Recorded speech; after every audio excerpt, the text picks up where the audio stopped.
Assalamualaikum warahmatullahi wabarakatuh.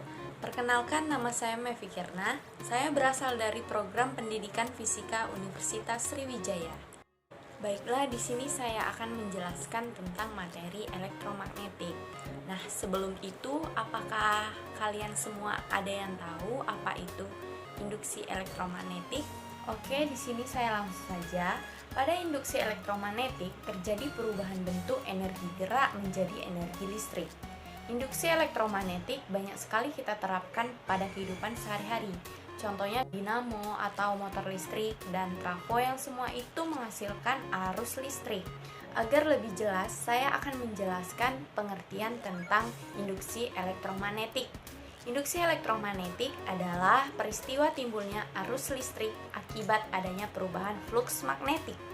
Sedangkan fluks magnetik ini adalah banyaknya garis gaya magnet yang menembus suatu bidang. Seorang ilmuwan dari Jerman yang bernama Michael Faraday memiliki gagasan bahwa medan magnet dapat menghasilkan arus listrik. Pada induksi elektromagnetik terdapat alat ukur yang bernama galvanometer.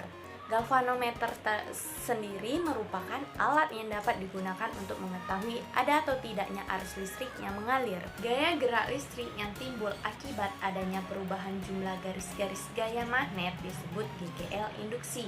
Sedangkan arus yang mengalir dinamakan arus induksi. Pada induksi elektromagnetik terdapat faktor yang mempengaruhi besar GGL induksi, yaitu yang pertama, yaitu kecepatan perubahan medan magnet. Semakin cepat perubahan medan magnet, maka GGL induksi yang timbul akan semakin besar. Yang kedua, banyaknya lilitan. Semakin banyak lilitannya, maka GGL induksi yang timbul akan semakin besar. Dan yang terakhir, yaitu yang ketiga, kekuatan magnetnya. Semakin kuat gejala kemagnetannya, maka GGL induksi yang timbul juga akan semakin besar. Agar lebih jelas, di sini saya akan menjelaskan proses terjadinya induksi elektromagnetik. Berikut adalah ilustrasi percobaan Faraday. Ketika kutub utara magnet digerakkan memasuki kumparan, jarum galvanometer menyimpang ke salah satu arah, misalnya arah kanan.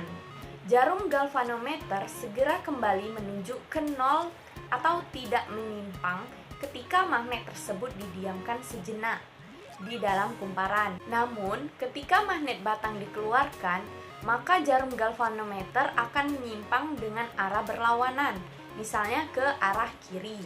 Jarum galvanometer menyimpang disebabkan adanya timbul arus yang mengalir dalam kumparan. Arus listrik timbul karena adanya ujung-ujung kumparan timbul beda potensial ketika magnet batang digerakkan masuk atau keluar dari kumparan. Nah, beda potensial yang timbul ini disebut gaya gerak listrik induksi atau GGL induksi. Baiklah, di sini saya akan menjelaskan rumus induksi elektromagnetik. Yang pertama itu ada flux magnetik.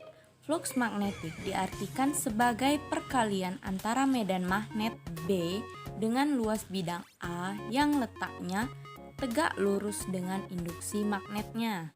Tetapi faktanya induksi magnet B tidak selalu tegak lurus pada bidang, bisa membentuk sudut tertentu, sehingga didapatkan rumus B dikali A dikali cos theta.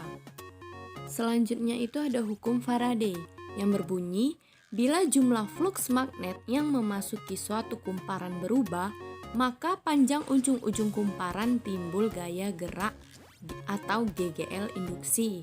Lalu, besarnya gaya gerak listrik induksi bergantung pada laju perubahan fluks dan banyaknya lilitan, sehingga didapatkanlah rumus sebagai berikut. Yang kedua yaitu hukum Lenz yang berbunyi arus induksi akan muncul di dalam arah yang sedemikian rupa sehingga arah induksi menentang perubahan yang dihasilkan. Dengan kata lain, arah arus induksi yang terjadi dalam suatu penghantar menimbulkan medan magnet yang menentang penyebab perubahan medan magnet tersebut. Nah, beginilah rumus yang didapatkan. Selanjutnya itu ada GGL induksi diri. Apabila arus yang mengalir pada suatu penghantar berubah setiap waktu, maka pada penghantar tersebut akan terjadi GGL induksi diri yang dapat dirumuskan seperti berikut. Baiklah, mungkin itu saja yang dapat saya sampaikan tentang materi induksi elektromagnetik. Wassalamualaikum warahmatullahi wabarakatuh.